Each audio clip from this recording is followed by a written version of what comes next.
Today we don't just want to talk about the Final Fours, but about the 5 greatest storylines that the 2025-26 season held for us. And I have to add, as a player, I think it's the most beautiful hole where I ever played. Yeah, for the first time in our life, Victor is right about what he said. Absolutely, yeah.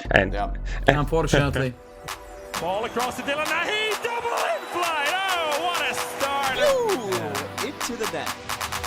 She does it again. Yes, Van Dijvenberg are the champions of Europe.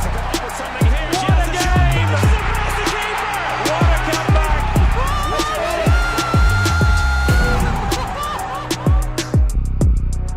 Ladies and gentlemen, one final time for the 2025-2026 season. We're in for a treat. We're here to recap this season of European handball, and it was a blast. We can promise you that. But as we are recapping this season, I of course ain't gonna do that by myself. The perfect addition to every handball recipe is the handball dictionary himself. Martin Vilstrup, how are you? I'm good, Bengt. Thank you. It's been a while. I actually also recorded last time we made an episode was the 3 of us. But it's good to be back with the 2 of you. I'm good. The weather is good and the beach handball season is on. And alongside that, the final matches of the indoor season is also being played and have been played. So I'm good. Yeah, fair enough. As you are teasing the beach handball season that is going on right now already, what's next for you? Well, I have to also add that today we didn't win the Danish championship, sadly. Out of the podcast, only winners in here. Cut it out. No, we're going to the World Championship in Zagreb, Croatia on Friday as we're recording. So in a week's time. So that will be interesting. I mean, the last 2 World Cups we lost the final. So lucky number 3. I hope so. So let's see. You're at least in for a revenge. That's what we can most definitely count on. But then let's complete our round here, because no round would ever be complete without her. We were able to witness that firsthand after her first full season here as a host of This Been We Talk Handball. And one final time for this season, the queen herself. Andrea Lekic, how are you? Good evening. I'm very, very good, as always. I think after your introduction, everyone is feeling much better than before the show. So really happy. I mean, when you said it now, I was like, okay, yeah, that's the first season. So this means I'm not playing handball anymore. Yeah, and how does that feel as of now? All good. I mean, time is flying, really. Now I'm getting used to it. Yeah, fair enough. And I mean, you are still a part of the game. And as I recall it correctly, you told us that you were around in Budapest for the Raiffeisen Bank EHF FINAL4 as well, right? That's a sad story for me. I should be there, but some things got more complicated than I thought. So I had a lot more obligations around handball here, so I couldn't leave Belgrade, unfortunately, but I was following everything. Yeah, fair enough. But then, I mean, from your perspective, that's too bad, of course. But how did you experience the atmosphere, even though it was just in front of the TV screen? For me, I think Budapest really is every year better and better. I mean, even I was like, as you said, not there, but my impression, first, the number of people being there, as I know, it's attendance like more than 20,000 people. Correct me if I'm wrong, but I think I'm not. So everyone says a lot of people are there from handball and they are just amazed. I mean, it's a great event for women's handball, and for sure, guys, I mean, next year we cannot miss it altogether. So we should be there and just feel the atmosphere live. Yeah, 100%. I mean, you said it absolutely correctly. 20,022 people, the same number as the time that Martin Vilstrup was around there. So they didn't take away the record from you, Martin. But having reached those numbers for the second time, Martin, what's your opinion? What does that mean for women's handball in general? I believe it's very good. Also with this year edition, as I said also earlier, added to that also two female coaches showing up. I believe that's also very good for handball in general. Now it just shows on two teams from the women's side. It could also be the men's for the future, who knows? But in general, for the women, it's very important that the biggest events in terms of club tournaments are being sold out, and there's a great atmosphere, and it's a place where you train and you do whatever you can throughout the season to be in Budapest. And I mean, Budapest and Cologne, in that sense, it's it's a special feeling, not only as a player but also being there and the atmosphere. And Lekic, you experienced it yourself with the FTC fans, also how they did it. But in general, in Hungary, they're very good at bringing. Can you say a good vibe and a lot of noise and being loud in the arenas? I believe that's what you're supposed to expect for the biggest event. And I have to add, as a player, I think it's the most beautiful hall where I ever played. So for me, I mean, the whole atmosphere and the infrastructure of the hall is simply amazing. So it's really a dream come true for every player who steps into the hall. Yeah, fair enough. And one dream did become true for especially one team there. So let's look over to the sporty side of the Raiffeisen Bank EHF FINAL4 2026. Because it was Metz who were eventually able to lift the trophy, but we are going to go through it a little chronologically. So it started off great for Metz with a clear victory over CSM Bucuresti.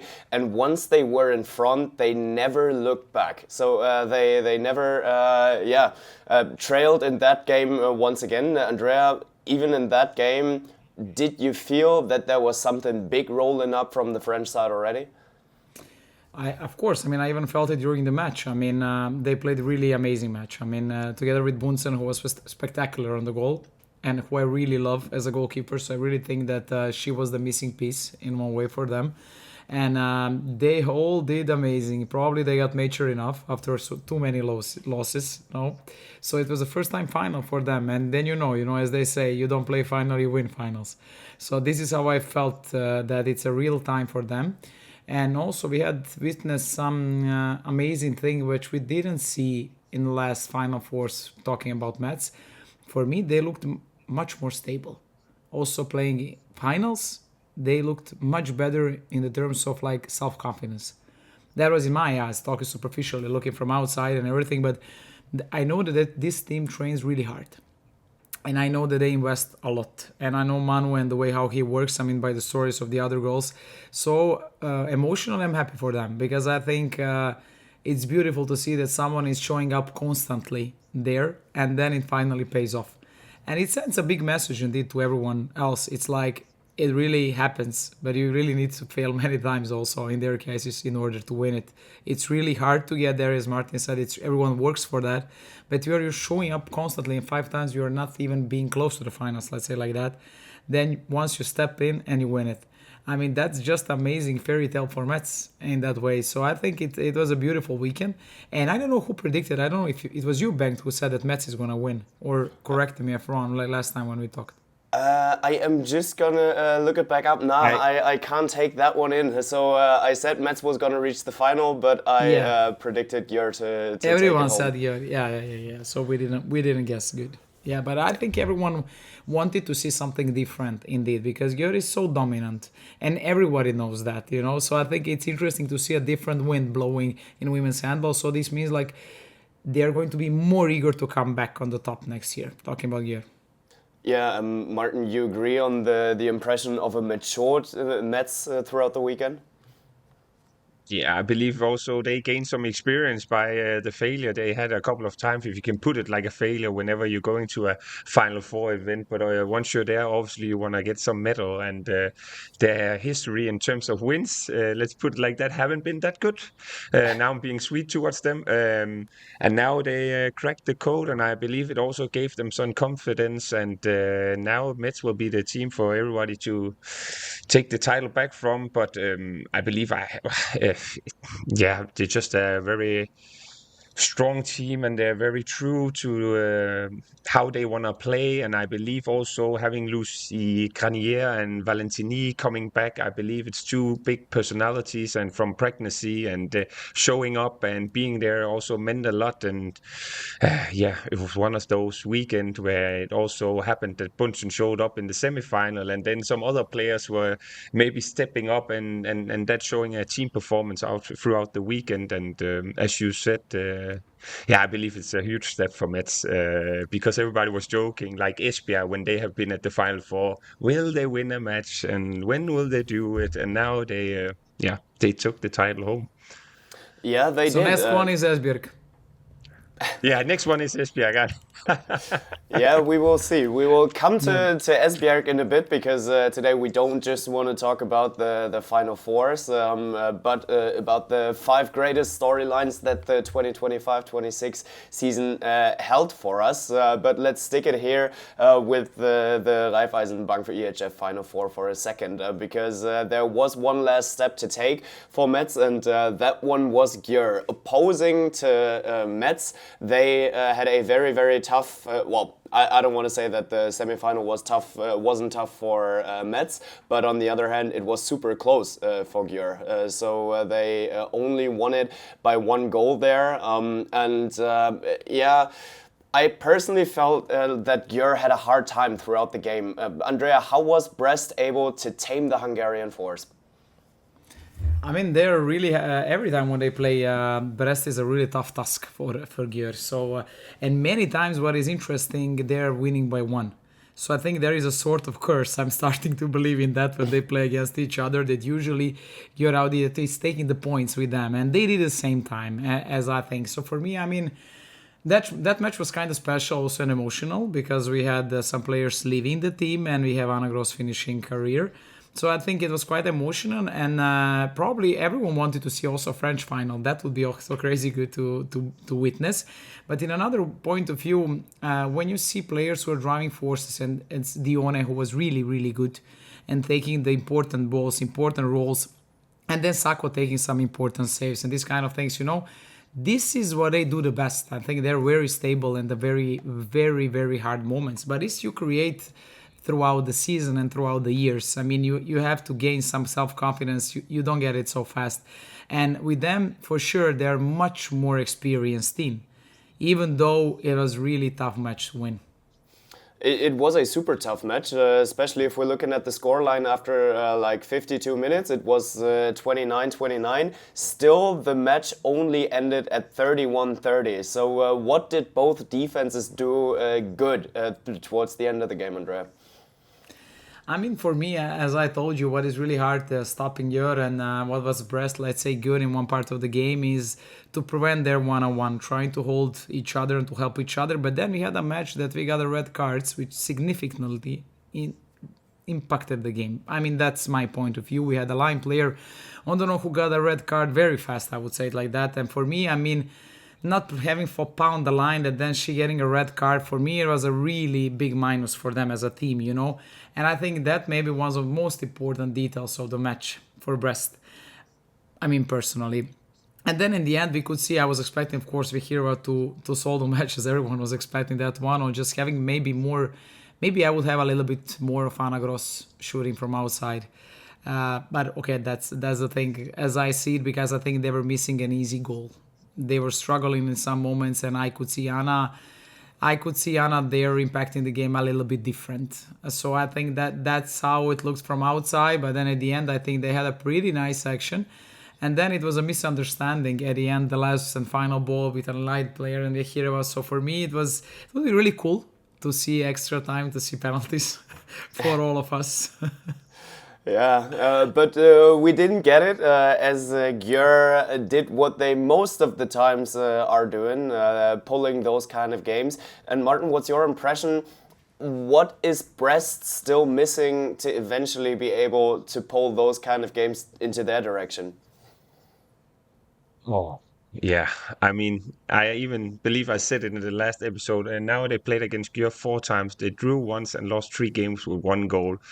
And how do you practice these kind of clutch moments when you have a player like Vakiev and some of the other ones? Um, it's tough. I mean, that's very hard to put over to the training court these circumstances when there's 20,000 there and you know the meaning of that one attack.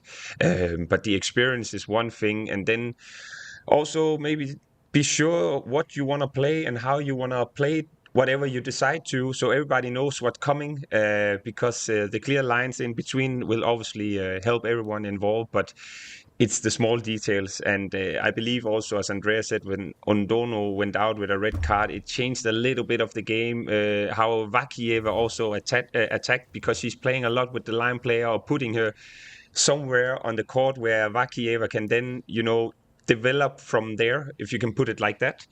And also, with all respect to Juvette Brock, what she was used to, or her name, Petraki, or how it's pronounced now.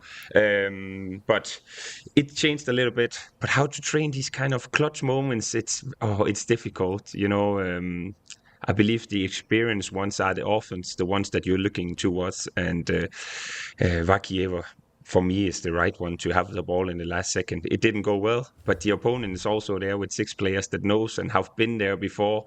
It's the small details, and I feel sorry for Brest in some way.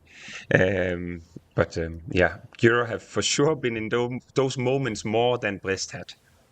Yeah, and I mean, there can only be one after those kind of games, and of course you would feel happy for each and every team to lift the trophy in the end. But it was Györ who moved on, and then they had a game on very, very level terms throughout the first half hour, but then between minutes 38 and 46, Metz went for a 6-1 run. Andrea, what happened there? I mean, I was commenting in the halftime that I said the only way to stop them playing their own game is to stop Bruno de Planola playing very efficient one-on-one. That's what I did. Exactly, this was the recipe for the victory. They doubled her in every possible actions, and I think they were very aggressive. Still wings closing every possibility for shooting from outside. So I think that was the one of the most important details throughout the game. Somehow they have put the back players of Györ into the middle, basically into the triangle, so where they couldn't really solve the situation. Not having their players playing one-on-one, especially Bruna, who didn't manage to find her rhythm in the second half time, was a crucial thing for them to win this, I'm sure. And I was convinced if they succeed in doing that, which they did, indeed in a magnificent way, and this was one of the key moments for the victory. And then a crazy run, as you said, 6-1, and then it was really tough for them to come back. But they are such a team, such a unity. I mean, and for me, they're playing such a team handball, and that's beautiful to see. And I don't see many people mentioning Lena Grandvaux throughout the final, but I was impressed. I mean, having 10 assists, most of them were to Sara Buktit, who scored 12, correct me if I'm wrong, in a final. I mean, that's crazy, but I mean, so many assists by one player helping team to get better. And then I was like, okay, that's a great performance for a young player, and especially, I mean, she's already a very experienced one, but not to lose words about Sara Buktit, also was one of the most important, if even not the most important player in that final match. Yeah, gonna come to Sara Buktit in a bit, because as you guys can imagine, she most definitely is one of the storylines of this year's Champions League season. But yeah, let's stay there at the collective effort against Györ, because what we are always sure of is that Györ doesn't give the ball out of their hands easily. So one of the best teams when it comes down to not having turnovers, but in general, in this game, Metz was finally able to force those turnovers. Was it just fixing Bruna de Paula, or was there a different secret to it as well, Andrea? I mean, no, I don't think that she's the only player that you have to stop. Also, Diona didn't play her own best match in a final, but that means also what was interesting for me, that Györ didn't use many passes. I would use maybe a bit more. It's easy to see from outside, more diagonal passes to the wings, because I had a feeling that the wings were really free. They were open to get a ball and score, because I think the philosophy of Mayonade and Katarina Andriushina as assistant coaches, their wings are closing no matter what is happening. They're closing the space of a back players running outside. So it was interesting to see that we couldn't see because Valentini and Grenier were so high in every moment, ready to run in a fast break, and this is what I did. And this is what they're best in the world. It's just the two stunning wings, as Martin said, but it's really hard to stop them. But in order to just calm them down, Georg could use wings a bit more, especially in the second half time. Yeah, fair enough. But even though, even if they would have done that, there was one person to come up and show up and maybe even decide that final. It was Johanna Bunsen. Martin, some words on her. I mean, she stepped up at the right moment. I don't believe she had that many saves throughout the final, but she stepped up at the right time. And as you said, also these kind of clutch moments, and that's where also Metz took the lead with the 5-6 goals. And for them to have a lead like that, and it just gives some calm into the team that knowing that not each ball is like, if we miss now, then Gyo will go 2 up. So they can relax a little bit more having this lead. But Bunsen was for sure stepping up at the right moment, even though the saves was not that many. They came at the right time, that's for sure. Fair enough. Then task for both of you, one sentence to close down the Raiffeisen Bank EHF FINAL4 2026 that summarizes the 2026 season a little bit. Be consistent, it pays off. Be consistent, it pays off. Martin? History was made for French handball. History was made for French handball. That is a little bit the direction I was aiming for, but we are gonna come back to that in a little bit because there was handball being played today as we're recording on Sunday 14th of June as well in Cologne. And the reigning, no, not the reigning champions. Last year they became 4th, but this year they were finally able to pull it back again. Martin, how much of the last year's 4th place was still in Barca's minds?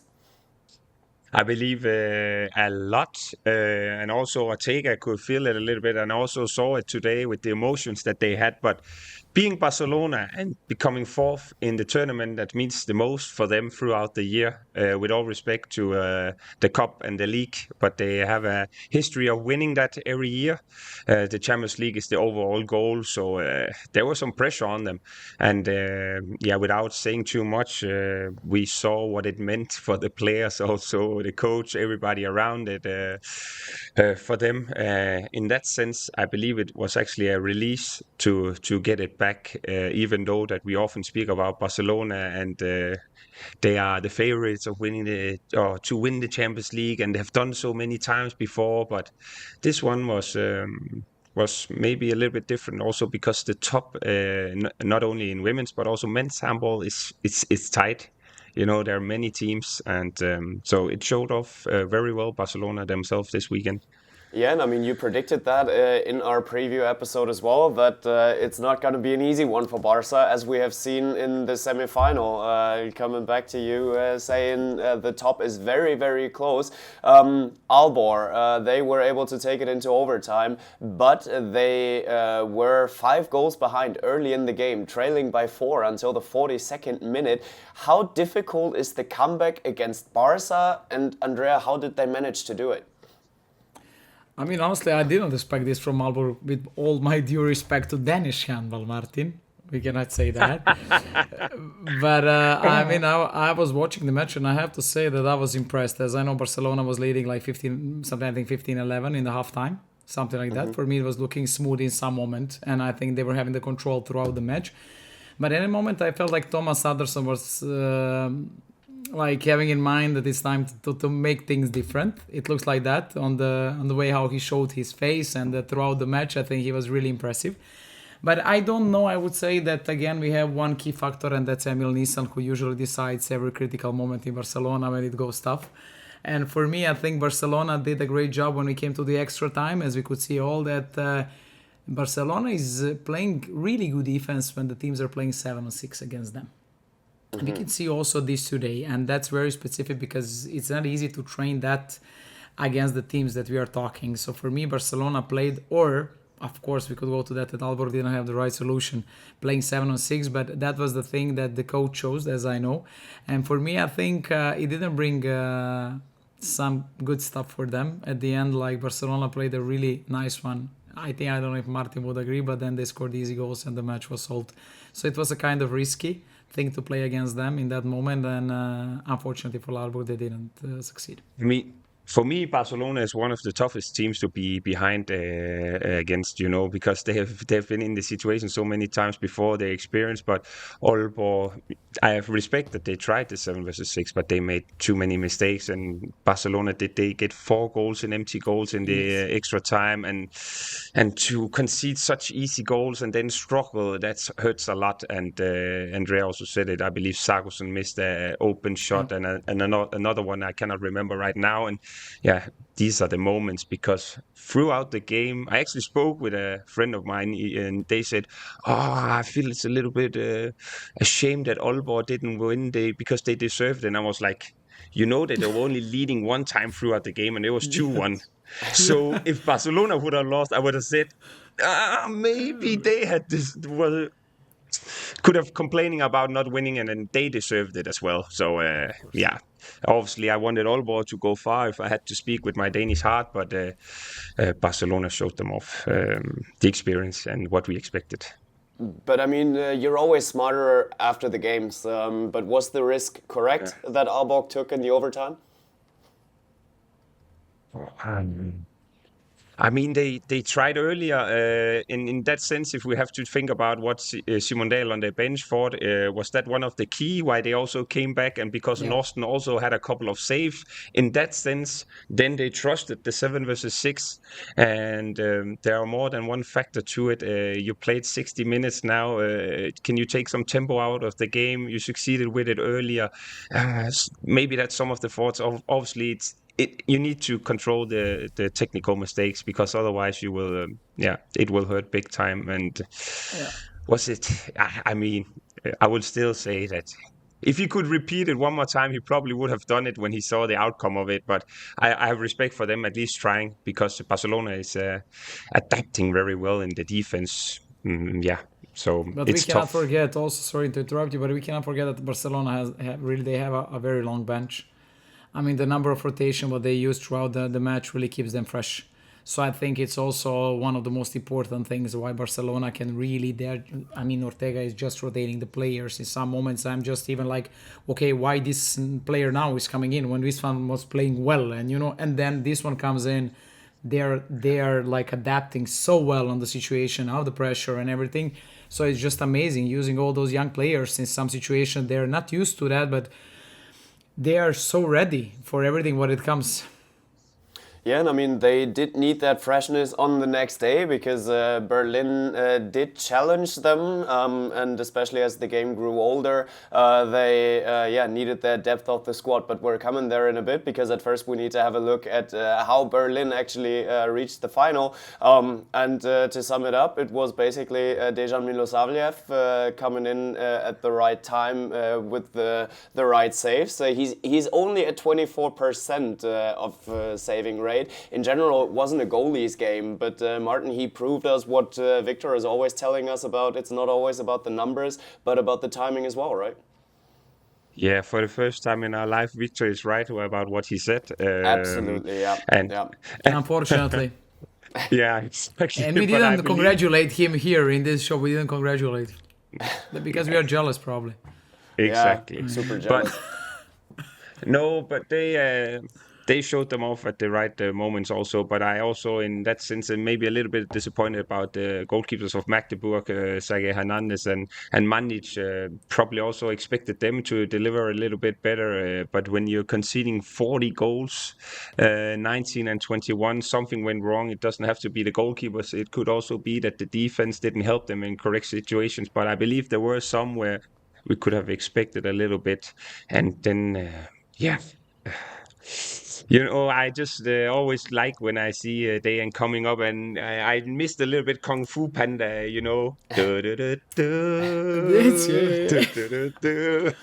But he did the same for Serbia. It's crazy. I think his level of, let's say, patience and focus in this kind of moments, it's outstanding. If he is not good throughout the match, and then it comes last 10 minutes, he just closed the curtain. And then he he's also ended it with a goal.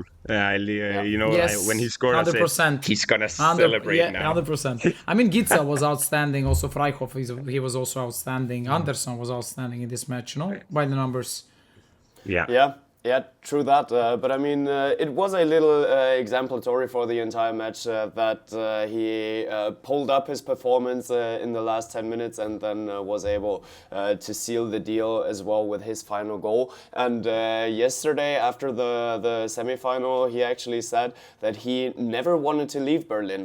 So he is going to Kielce this summer, but the offer came too late from Berlin. He signalized it all the time that he wanted to stay, but had to look for his options. And then after he signed the contract with Kielce, Berlin actually wanted to make him stay. Andrea, did they make a mistake there?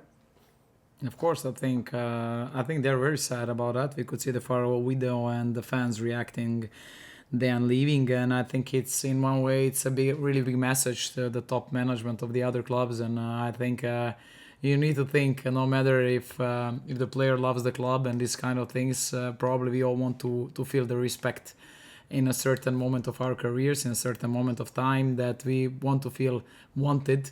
And I think he really deserved it, and I think maybe it was some kind of misunderstanding, and so it's hard to say from this position. But I'm in one way, who knows why is this good for Dan. Maybe Kielce is going to be in a Final Four, especially, with him next year. So, but I do believe, and as he said, that's a very true statement. He didn't want to leave Berlin, but the offer came too late. Yeah, fair enough. But then let's move on into the final, because talking about players that are leaving when they just seem to be in the right spot at the right time, we're coming over to the MVP of the Truckscout24 EHF FINAL4, Domin Markovic. What a performance he had throughout the entire weekend. Well, right choice for him now to leave Barca, because everything seems to fit for him, Martin. I believe that Barcelona maybe is regretting a little bit that they didn't give him more playing time early in the season. And then once they figured out that THV, they snapped him, then he actually been playing a lot for them. So I believe in that sense they regret it. And also the way that he's been playing for the Slovenian national team, the European Championship, he did very well as well there. Took a lot of responsibility. And in the final, he also, I like to see him more sometimes in the goal-scoring role, not only setting up and putting the tempo and playing with the line player, and that he also did in the final. If I have to be honest, sorry, Marguč, about it, it's also deserved that you get the MVP. I actually expected it to be Emil Nielsen when I look at the numbers and the impact. But without taking anything away from Marguč, it's just, if you have asked me when the game ended who's going to be the MVP, I would have said Emil Nielsen. Yeah, and the massive thing about Emil Nielsen is that you are not surprised anymore when he pulls off these performances. So Berlin had their chances to get back into the game, but then Nielsen takes out 2-3 widely open shots. And he showed us in both games his importance for the team. Andrea, he's leaving in summer.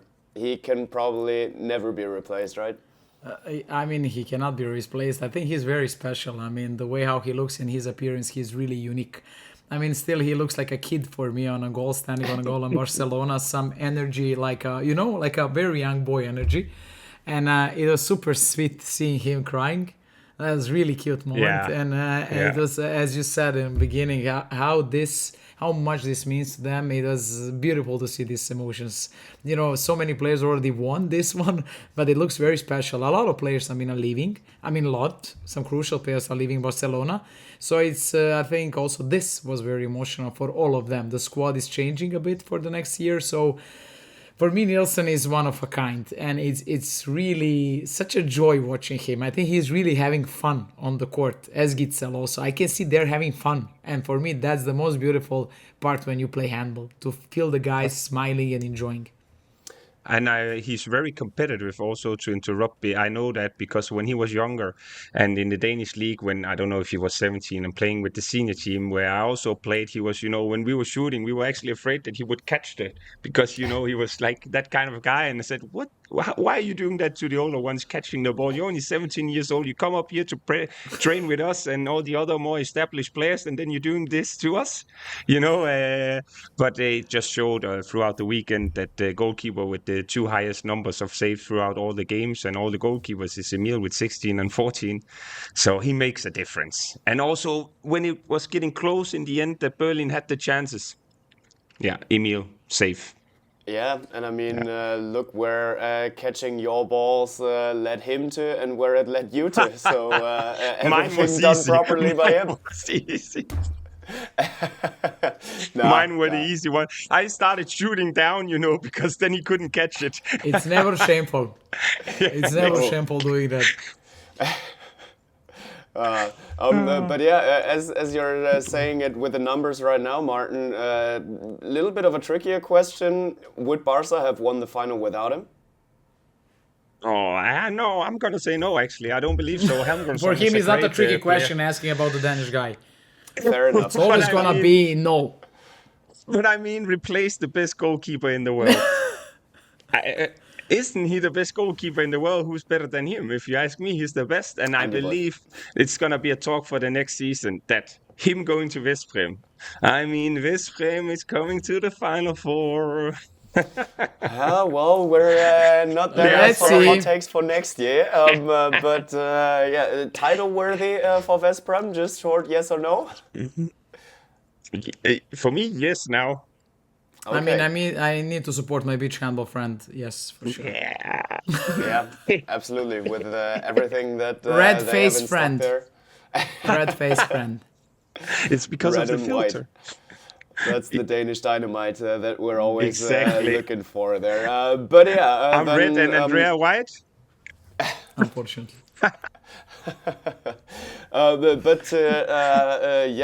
Put out or make one player stand out a little more as well. Aleix Gomez, once more, he became the all-time top scorer in EHF Final4 history, the first player to score more than 100 goals in EHF Final4 events.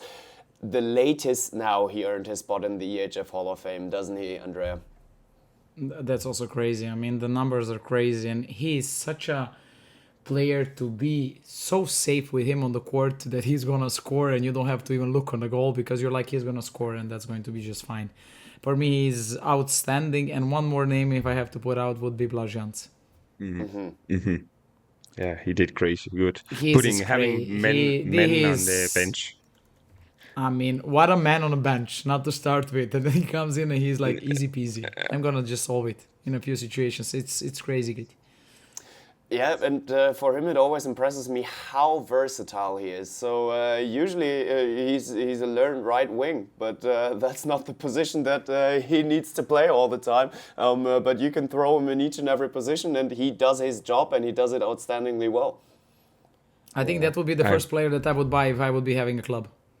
I would be like, I'm going to take him. He can do so many things. And I will be like, it's fine, But he is such a stable player. I really enjoy watching him. As I already said a few times here in a podcast, that it's just the feeling of having that kind of player who can really, as you said, versatile. He can fulfill all the tasks that you have for him. He is so smart, intelligence, also intercepting the balls in defense, like taking decisive, running, such a fighter.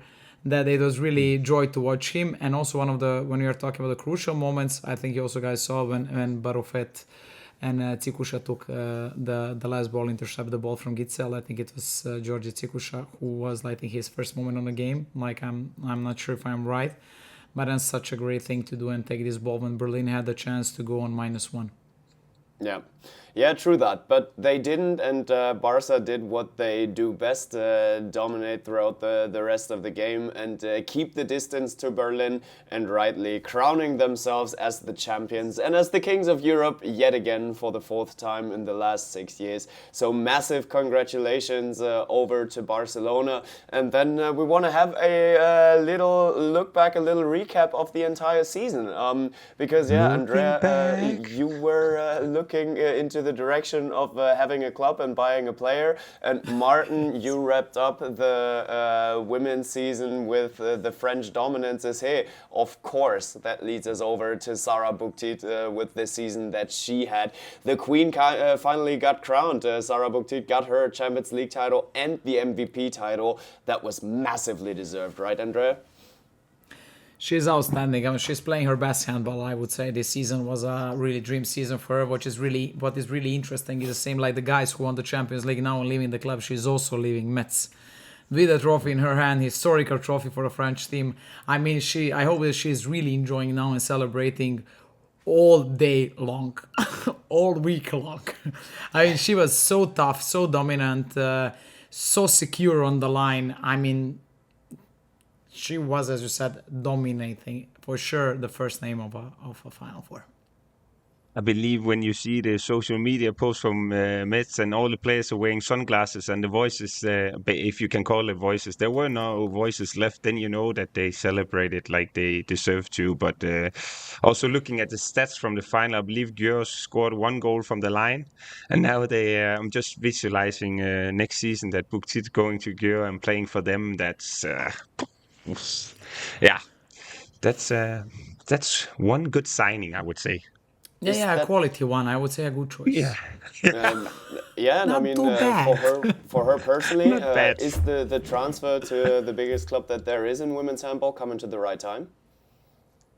I mean, yeah. I mean, the right time. What is the right time for them? I mean, they're winning all the time. So for her, it's the right time also. And I think it's always good, especially it's good to try out new things, new experience. She's going to play in the best club in the world for sure. So for me, I mean, it's going to be outstanding. Also, she had met the army of fans and the army of people following them, but it's also the same in Hungary.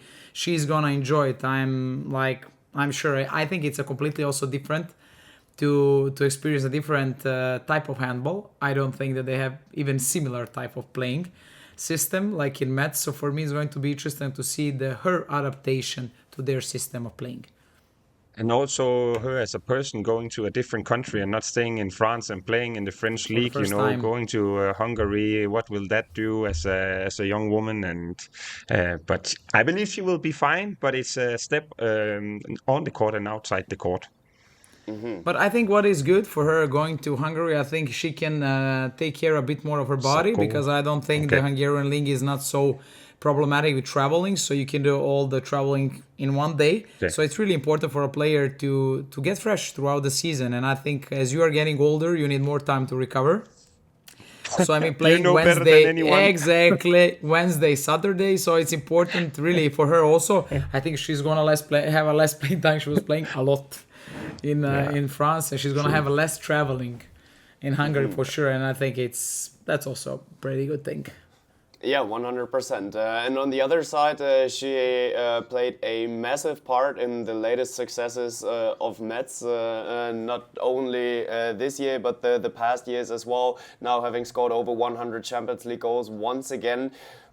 Metz is now at their peak, but there's more to them than Sarah Bouktit. But still, the question is open. Will Metz be able to build a dynasty without Sarah Bouktit? I mean, it's going to be tough, honestly. I think she was really a key player there, one-off. So it's going to really, also for me, it's going to be strange watching match, not seeing Sarah there. She was so dominant over the years and she was developing so well that for me and for them for sure, it's going to be very tough to replace her. And also Bunsen is leaving the club and Moreski is coming there to change her. So Bunsen was key factor also throughout the season, and Moreski unfortunately got injured. So let's see what Metz is going to do and if they're going to buy some new goalkeeper. And because it's very interesting. I think they planned probably Moreski to be a first goalkeeper in exchange for Bunsen. But now the situation changed and we still don't know, but the market has to move for sure.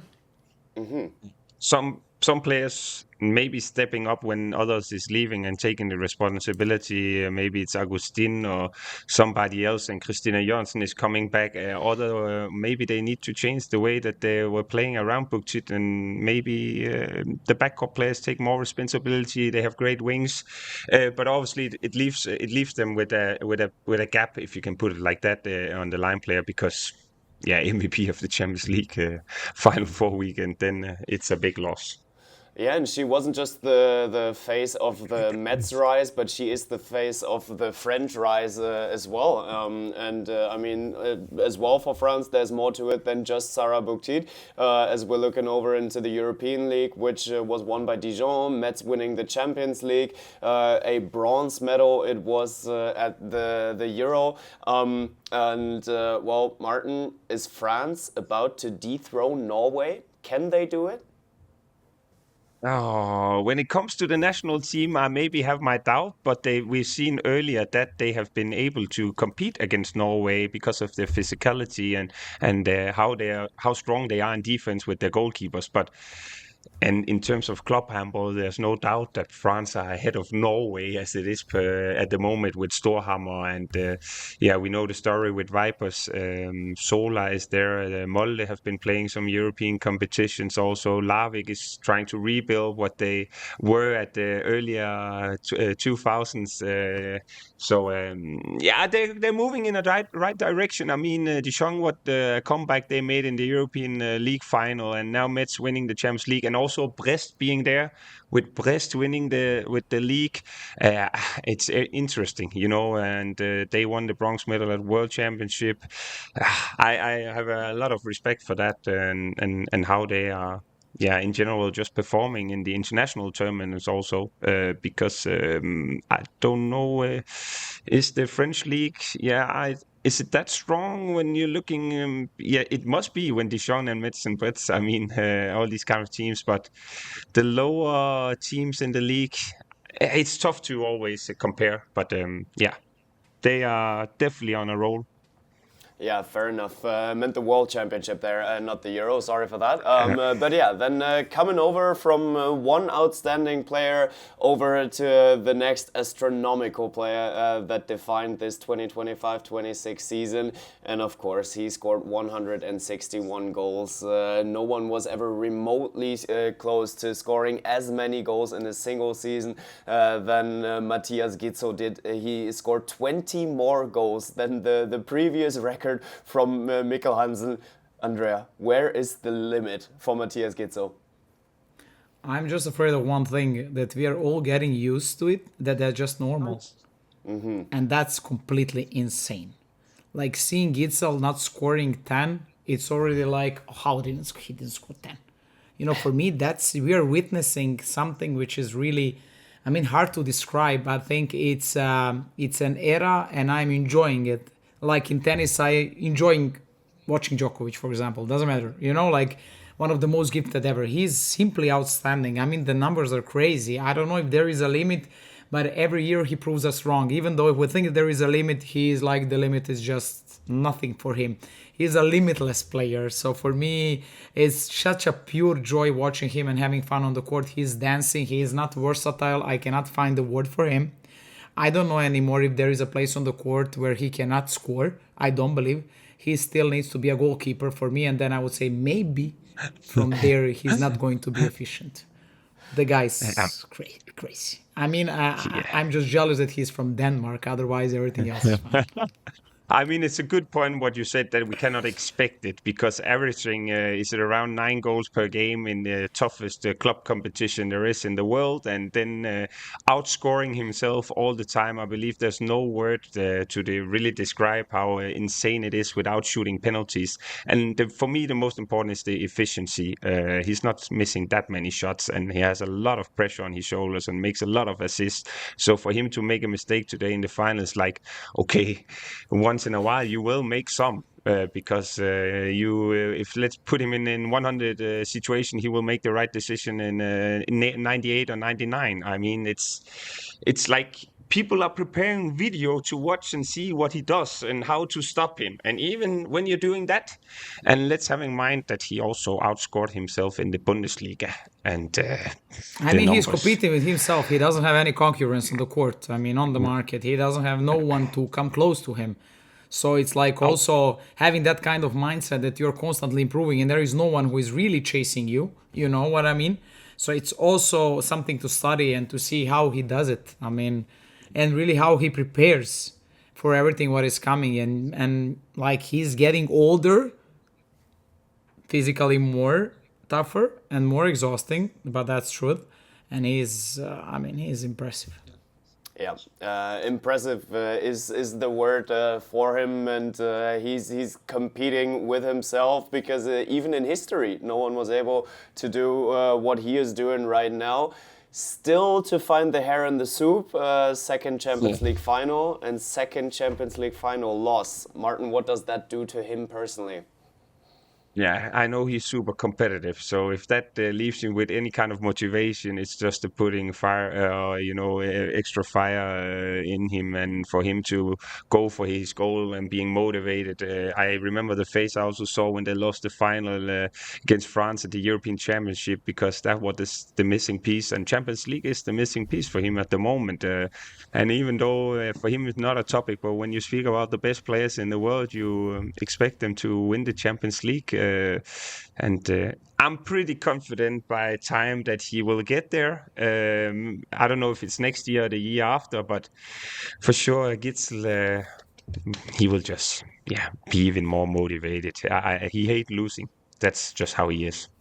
Yeah, fair enough. And I mean, still it was a great Füchse season, back-to-back finals. And I mean, the past is already bright, but Andrea, is the future even brighter? I think yes. I think they're gonna chase it for sure until they win it. That's for sure the mindset of the coach, players, and the whole team. I mean, we are just witnessing that every year Berlin is getting better and better. We have to say that. They took the cup this year also. They came back on the Final Four again, the finals. But I think that it's really painful. I have felt it. It's really painful to lose it twice.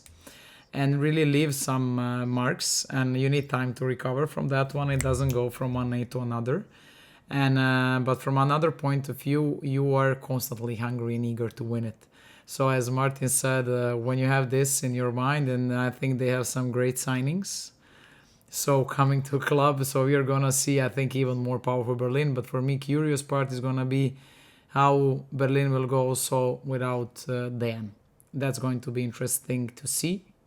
And for me, that's going to be one part of a puzzle which is not going to be easy to fill.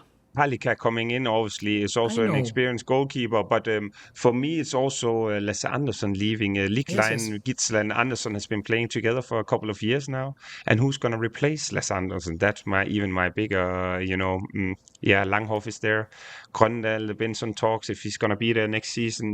They need a player like Andersson that can play 60 minutes, because that's what Andersson and Gitzel have been doing. So that leaves a gap for the Berlin team, and there have been a lot of talks about going from the Champions League final to the second league. But if there was a way to end 6 years in Berlin, I believe it's also to play 2 Champions League finals in a row on a good note, even though they lost it. But that gap for me is, I'm a little bit worried about that. Yeah, fair enough. But I mean, Lasse Andersson and Matthias Gitzel, they bring us over to another great storyline that has been written throughout this season. It is the Danish dominance. So as the 2025-26 season was kicked off, the reigning Olympic champions, Denmark, the reigning world champions, Denmark, and now for the first time in I think it's at least 12 years, European champions, Denmark. Martin, how is Denmark seeing themselves in the handball world right now? I mean, they're in a good place, also having that many world titles after Bored. on a streak there, and without losing a game. Obviously, there was some bump towards the European title with a loss, and also the games against France. Wow, yeah, one loss. No, but I just mean that it left a little bit of doubt into people's mind. But no, obviously they're in a good position, and they're in a good position with Aalborg also being at the Final Four event on the men's side. Yeah, they are just gonna continue. I mean, leave the World Championship coming up and all the other things. They're gonna go for gold. It's not like they're gonna go to sleep and be satisfied about it. They are. What I read in the media and what I hear in the television is that they're still hungry for even more. Can we do exchange with Martin because he's talking about the one loss? Okay. To change yourself. I mean, 2 minutes, please. I mean, Yeah. I remember the episode where Denmark lost, the two of you and Victor. How much you were I enjoying mean, it yourself. was a moment to celebrate for us, course, just to yeah. tease you a bit. I mean, what to say? That's one of the highlights. Yeah, you gotta celebrate when it's due. But yeah, then talking about Danish teams, talking about outstanding numbers, we're going over to the women's side once more for our third storyline this season. Basically, close numbers to what Matthias Gitzo was performing, but just not with the same outcomes. 131 goals for Henny Reistad without reaching the Raiffeisen Bank EHF FINAL4. Andrea, how in the world is that possible? Put her in the men's handball to compete with Gitzel. I don't have any other idea for her playing women's handball. That's, I mean, it's crazy. I mean, she's so dominant. Lately, I saw that she even scored like 15, 16, 17 in the Danish league, like in the finals. And I was like, okay, this is now... She scored 19 goals 19, on 20 yes, shots. it was this. Yeah, This is also... 19. My God, I mean, that's And crazy. in second half, she scored... Esbjerg scored 15 goals. She scored 14 out of the 15 in second half in a Danish championship final. I mean, she's outstanding. I mean, as I said for him, I think she's also competing with herself, scoring that many number of goals, also not being on a Final Four, even though I think she would change everything for being a part of the most important days of women's handball in a year. So for me, I think she is a pure power. I would for sure say that she's a pure power. I mean, she can have 3 players on her back. Still, she's gonna pull through, go until the 6 meters. She can win every possible duel on this planet. I think there is nobody enough strong to stop her physically. I'm like definitely, and she's changing a bit her style of playing, and she's more assisting, even though she scored now 131. But you can see her more assisting and doing a lot of stuff for the team, and that's what I enjoy really. And I think we are gonna see her like crushing all possible records since on scoring board. This, I'm sure that all the records are going to be broken by her if she just stay healthy and fit. And I'm sure that we are also witnessing the history. If I'm not wrong, they're born the same day, Henny and Matthias Gitzel. You know this? No, actually, I didn't know. Yeah. I really think so that they have a birthday on the same day, but I need to check. If not, And that's then why I'm they crazy. keep, awarding them also the best player in the world on both sides. How many one day times are they apart. gonna? One day One day. apart. 8th You of see, February, there. Matthias Gitzel, 9th of February. This Henny is Reistad. also insane, that's also insane. So advice for the future parents, have a kid born on 8th or 9th February if you want them to be successful. Like, but this is insane. I mean, That's and simple. she is the same like Gitzel. She doesn't change the expression, Well, Me, That's probably true. I would be like, Yeah, if only Victor Thomas was born 1 week earlier. He's the 15th, but that's what held him. Still good. It's still good, but 1 week away from the absolute elite world level. so close and so far. Yeah, true that. No, I'm just joking. But Andrea, you just said she would exchange everything for being there for the most important days of the year, even her team. Oh, that's a big topic, women's handball. What is Henny gonna do after next season? So let's see what's gonna be her decision. It's really interesting, of course, having offers from all over the world, but still nothing to hear about that. I heard some rumors, but still not gonna jump and talk about that. But I think that for sure. I mean, I don't know if she would change her team. I really think that she enjoys playing in Esbjerg. That's my impression. She really loves that. She really loves being there. And I think that they all together have to be better. That's for sure. Not one player doesn't make a team, so for sure everyone else has to step up together with her in a maybe different system of playing. So it's going to be interesting seeing Esbjerg next year, but that's the missing piece, like for Gitzel, Champions League trophy. That's the thing indeed what is gonna really make a collection filled. So for me, I think Yeah, for Esbjerg for sure. I mean, Henny has it, but she has also, I believe she has one more year in Esbjerg. one And more when year. she was That's asked, what I said. So one more year, yeah. and then it's a big question mark what Yeah. she's gonna do. And I know Nora Mørk also extended her contract, and she had a chance to go out of the contract, Henny, but it meant a lot for her. Also, some of her fellow countrymen or women stayed. So Yep. yeah. Yeah, fair enough. Well, we will wrap up that storyline and open up one more that is coming from the southwestern part of Europe, because on the men's side, Portugal's on the rise, and they are only becoming more and more dangerous. We're just one goal shy, or basically 2 goals shy, of reaching the Truckscout24 EHF Final4, Martin, but it's not just the Costa brothers, right? No. For me, it's also more than that. Obviously, when you're looking at the international scene in club teams, then you're looking at Sporting and how they've been performing. Benfica had earlier, I believe some years ago, also won the European League. Porto was also playing some Champions League, but Sporting is it. And for me, it's also about Salvador being there. They have some good wings, and especially also on the line, they have a couple of strong men in there. Also a guy who played the Champions League final today, Luis Frade. I believe he was 6-on-6. So it's interesting, and for me, it's also it's very important for them to have a goalkeeper saving some balls. Obviously, it is in handball, but that's where they're struggling a little bit. Diogo Rema is maybe the man for the future for the national team also, but that's a position where I would like to see them maybe. Can you say help the goalkeepers a little bit more? Because I believe they have the tools in the defense to do different things, not only play 6-0 with Frade, Salvador, Ituriza, and some other very strong people. Calvelcanti was also coming in at the latest European Championship. So in general, I like Portugal and the way that they play, actually. The Costa brothers have the same mentality as Gitzel, I would say, in some sense, just going, never satisfied, always happy, not happy when it's only a free throw, why it's not a penalty, and blah, blah, all this kind of, you can see it on the attitude. They don't settle for anything less.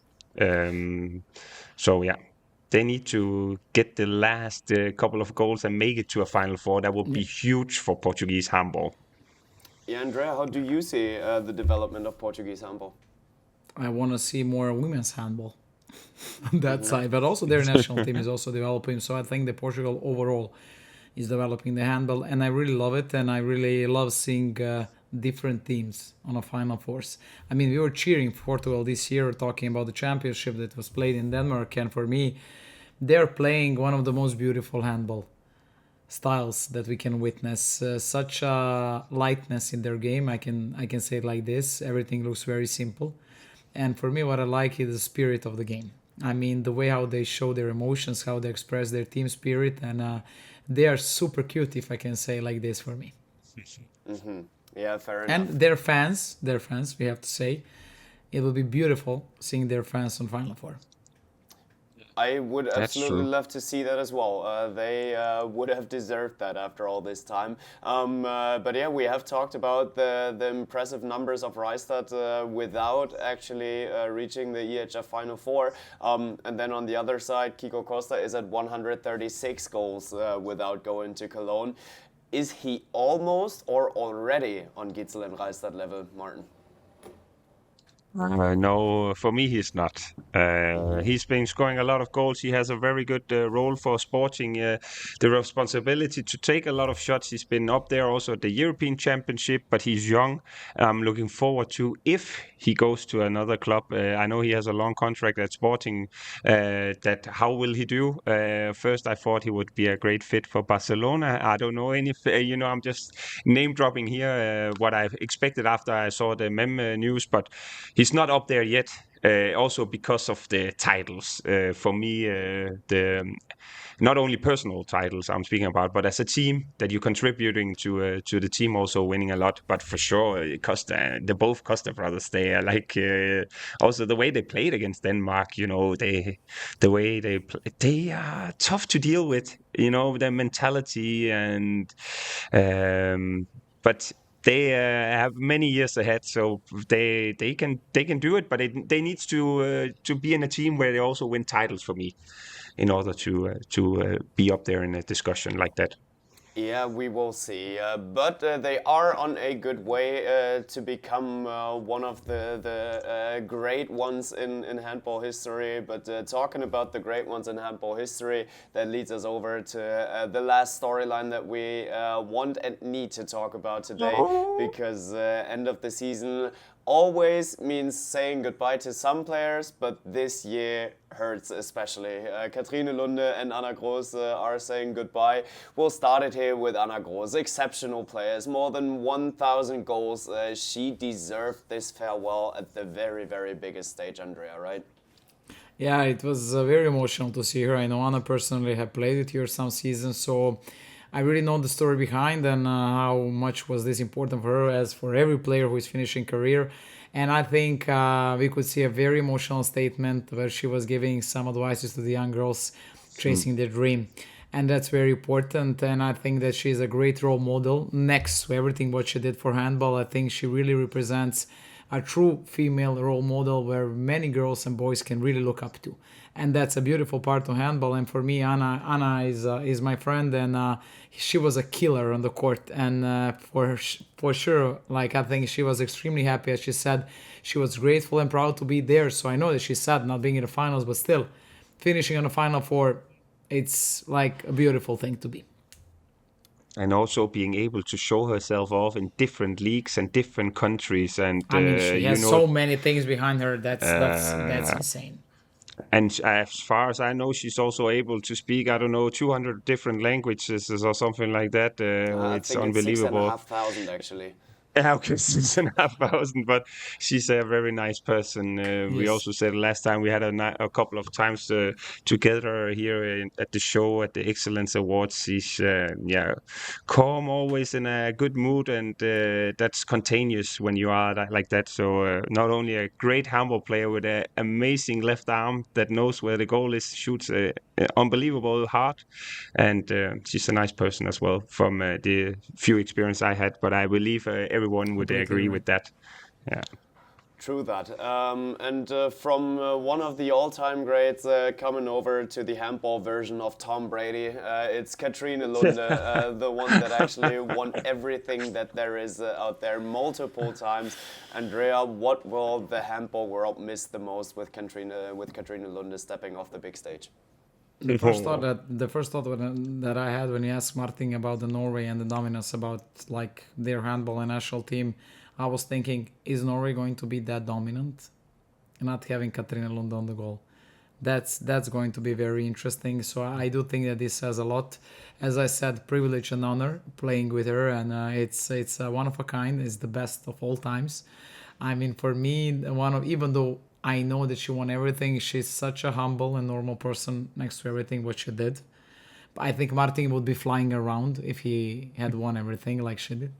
So I think she's simply outstanding. We are gonna miss her a lot, but the beautiful part is that she's staying next to the handball court, so we are gonna see her more in the future, and that's important. Handball should keep players and person like she is. So for me, I mean, we are gonna miss her for sure. We had her here also in a podcast, and I think people could see how really humble and normal and down to earth person she is. And I think it's very rare, and it's very beautiful.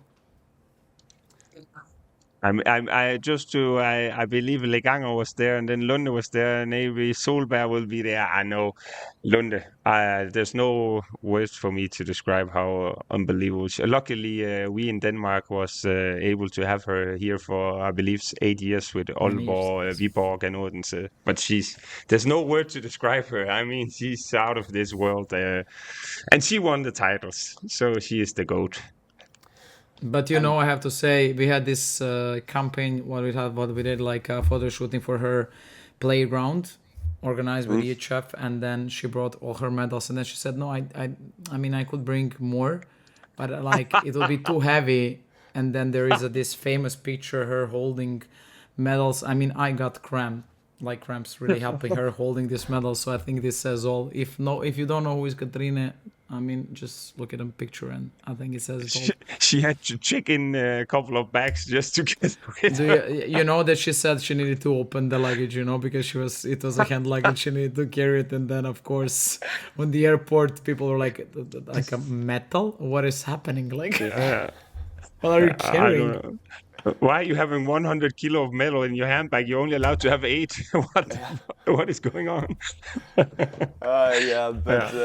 She definitely proved to everyone that there is a big personality leaving the handball stage. So is it with Anna Gross, and from our side, we're sending lots of love out to Katrine and Anna, and we will miss you on the handball court, that is for sure. And we're sending love out to you guys out there as well for supporting us this season. Thank you for having been around for the Spin We Talk Handball, and let us guys know what were your favorite moments in this very storied season that we were able to witness here. And Andrea is starting to dance into her vacation mode already. No, that's my sort of feeling happy that we finally finished the season. Happy dance. So I have time now to watch beach handball, friend. Now that's why sure. I'm happy, my season of beach handball is starting. No, I'm really happy. As you said, my first season with you guys is finished, but I didn't have a feeling that it was really, let's say, a year of filming or a season of filming. I really enjoyed every single second of it. And I never feel like we are working, and that's so beautiful that I don't feel like we are working. I'm just really doing commenting with my friends here, talking, mostly with Martin Trash Talk, Bengt, you are great, and Victor also, but Martin. So let's see if he's gonna be present in the next season. Oh, can I show this one? You know that he's got his background. No, I got a picture. You remember the picture you took where we actually last time we were in Cologne, where we did but like love this. is tough. You have to understand, love is tough. Love it is can tough, be I all know. shiny. So that's how it is. On the outside. I'm gonna miss you for some time. Yeah, that's for sure. Likewise. I'm going to send you a link so you can watch some beach handball games. You've been a good player. Can I comment? On the beach handball. Can I comment? For sure, with Chris O'Reilly. That would be a great combo.